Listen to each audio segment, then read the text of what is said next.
Elementary C. Happy Wednesday, May 13th, 2020. Okay, today we just are going to have a pre-work, okay? So we're going to talk about some things we learned last week, and then we're going to do our pre-work, and that's it, okay? It's a pretty easy day. First, we're going to think about the climate zones that we've already talked about. Do you remember that? When we talked about the 4 different climate zones?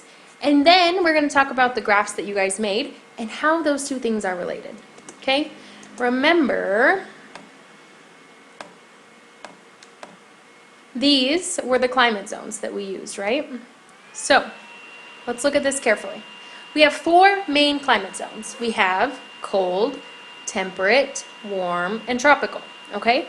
We already talked about how Ecuador is located in the red zone, okay? So it's a tropical climate. Now, for those of you that live, or all of us, I guess, that live in the highlands and in Quito, we would say it's not very tropical, not like living on the coast. But think about it, okay? It doesn't really snow here. The plants don't ever die, okay? Everything is always green. There's always rain.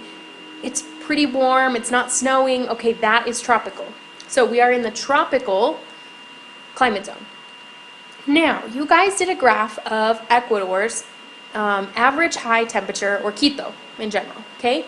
And you guys noticed how all of the bars are basically the same. 18, 19, 20, 21 degrees Celsius, okay? Every single month of the year. That means that the weather outside doesn't really change that much. It might rain more during certain seasons or rain less during certain seasons, but it's always basically the same temperature. And then, remember last Wednesday, you guys made a graph of Spain, okay? Now, that graph basically went like this, remember?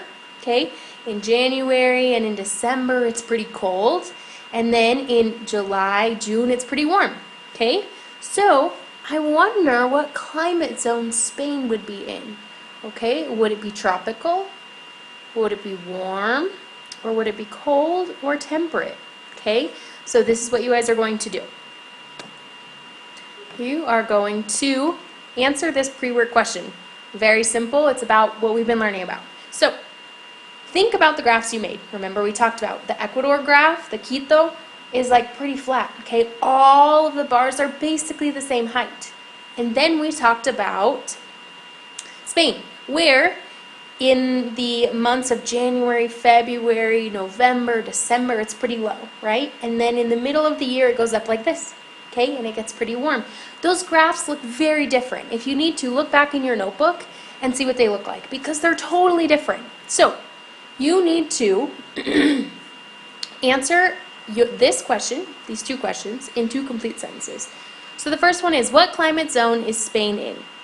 So, Spain is in the blank climate zone. Answer that. The next one, why are your 2 graphs so different? Why is the Quito Ecuador graph and the Spain graph so different? Why?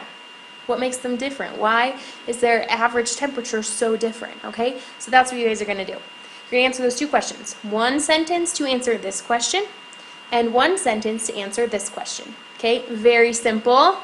Please turn in your work by Friday, May 15th at 9 a.m. through Class Dojo.